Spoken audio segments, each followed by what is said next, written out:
I'd like to spend a few minutes today answering the question, was Jesus a prophet? I guess in order to start doing that, we need to define what a prophet is. A prophet is someone who is a divine mouthpiece, someone who speaks inspired words on behalf of God.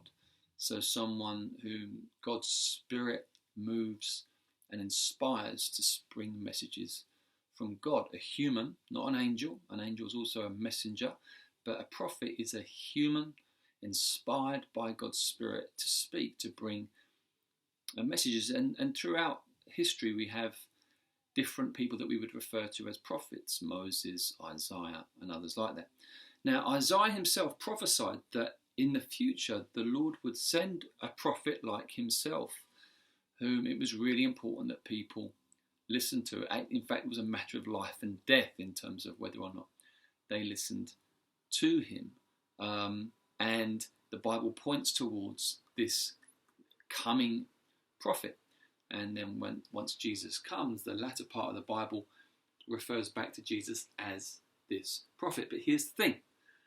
A prophet would typically point beyond themselves. They would never point towards themselves. They would point beyond themselves to God. So a prophet in some ways was a bit of an invisible man.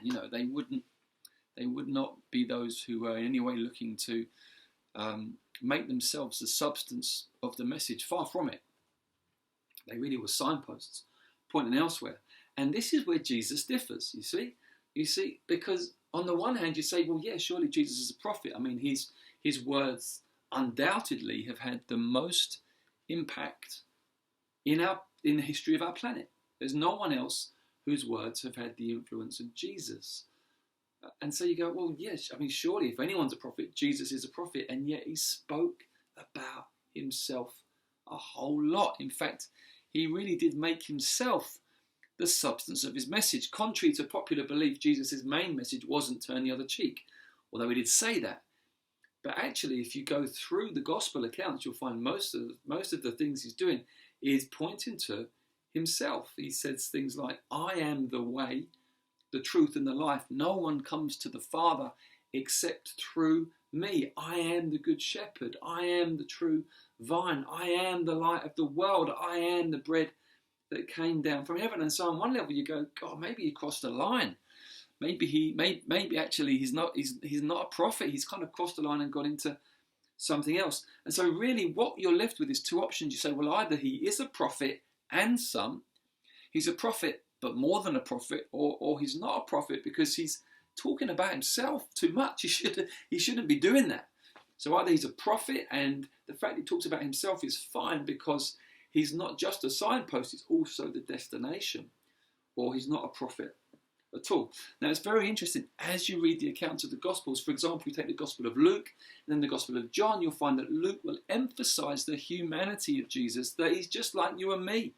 We'll speak about Jesus learning over a period of time.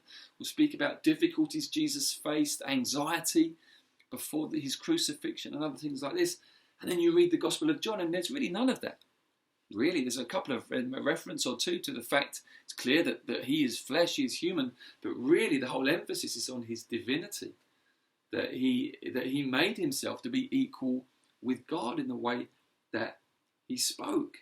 And so what we're beginning to see is that the way that Jesus is revealed is a prophet, but yes, more than that. In fact, he's revealed as one person, but with two natures, a divine nature and a human nature, but one person. You can't separate those things out, but that he is one person with two natures. Now, here's the thing. The biggest question you can really ask yourself in life is, what am I going to do with Jesus? Because of the claims he made are extraordinary. They can't be ignored. This is the question, what am I going to do with Jesus, is so much bigger than who should I marry, or what name should I call my kids, or what job or career should I have, or where should I invest my money, if you've got any. These questions pale into insignificance compared to the question, what am I going to do about Jesus? And my encouragement to you is, read the Gospels. Read Luke and then read John. See who you've got in front of you. And ask yourself the question, well, is he a prophet and some? Or is he less than that and someone that I want to avoid? Whatever you do, You can't land in the middle.